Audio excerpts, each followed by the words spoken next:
I met him in a swamp down in Dagobah, where it bubbles all the time like a giant carbonated soda. S-O-D-A, soda. I saw the little runt sitting there on a log. I asked him his name, and in a raspy voice he said, Howdy ho! Welcome to episode 6 of the Wisconsin Rifleman video podcast. Today we're going to talk about a love story as sweet as this.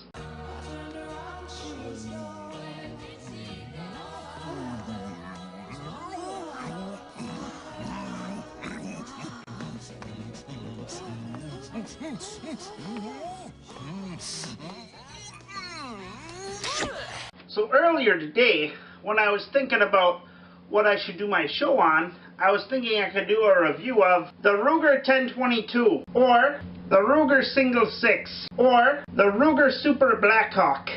But then I realized that I've already done reviews of the Ruger Gunsight Scout and the Ruger LCP.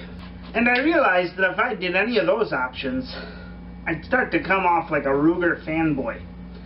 So the question is, am I a Ruger fanboy?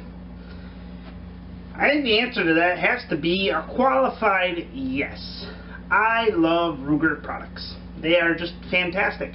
I've only owned one Ruger gun that I've ever sold, and that was my Ruger Mini 14, probably the second gun I got when I got back into guns. I got it thinking, I don't need an AR-15. Then I realized, hey, I need an AR-15, so I sold it to get an AR-15.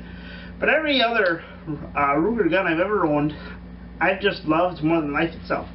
They're great guns, and they just make a good product. You know, when you buy Ruger, you're gonna buy a good gun that's gonna work, that's gonna do what it says it's gonna do. So here are the things I like about Ruger. Number 1, solid construction. This right here, my Ruger Super Blackhawk, weighs 48 friggin' ounces. It's definitely not a concealed carry gun, but it is so solidly, so overbuilt that it will last my lifetime, my children's lifetimes, their children's lifetimes. You know, this gun, it's never gonna break because, a 44 mag's too much of a bullet for it, and it is just a beast, a hog. Number 2, reliability. This here, Ruger 1022, has only failed me a couple times when it wasn't due to me being negligent and not cleaning it and stuff. But it is a solid gun. Definitely one of the best 22 semi-auto rifles on the market, if not the best. And the reason, this really has got to me, because this, I like to call my first gun, but it's not. My first gun was actually a Remington semi-auto 22. And that one, I got it, and it would jam like every 5 rounds or something. This thing, if you take care of it, it's going to take care of you. Rugers are reliable. You can trust them. Number 3, designs that fit a purpose. So even though Ruger just totally ripped off Kel-Tec with the design of the LCP right here, this design fits a purpose. It is a concealed carry gun. That's what it's good for. It does its job. So Ruger will they have a whole line of, a wide variety of different guns, all suited for specific jobs, and they will do very well at those jobs. Now the argument can be made that Ruger is not all that gosh darn original, that they rip off a lot of other gun designers. And to this charge, I just gotta say they're guilty as sin. They rip off other designers all the time. They did it with the LCP, then they ripped off 1911s, the SR 1911 right now. They have a new AR-15, and the list goes on and on and on of stuff they ripped off from other companies. But the thing with Ruger is when they rip off a gun from another company, they actually make it better. So the Ruger LCP is a lot better than the Kel-Tec P3AT. That's just a fact of the universe right there. So even if they rip off another company's design, it's still going to be a quality gun. And most of the time I would prefer the Ruger version to the original version.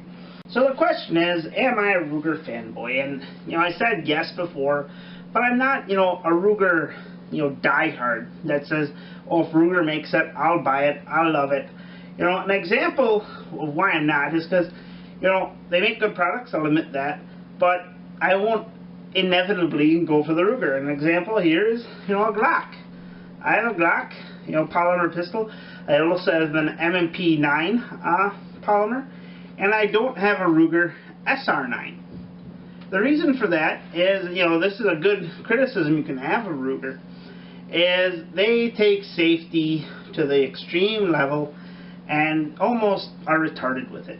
So with a polymer pistol, kind of the mode of use, so to speak, is to not have a manual safety on it, where they'll only have a trigger safety or maybe a rear grip safety or something like that. So polymer pistols generally, in my opinion, shouldn't have safeties on them. I'm not a big fan of mechanical safeties. But Ruger they would never make a gun without a mechanical safety, except for the LCP, which is definitely a concealed carry gun.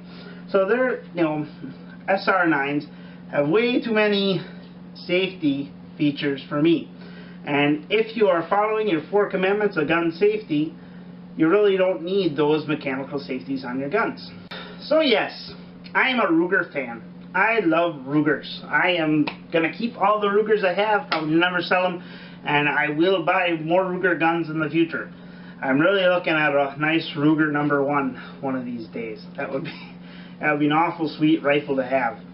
So they're great guns. I recommend them to anybody. If somebody asks me what type of gun should I get, first I'll ask them, what are you looking for in a gun?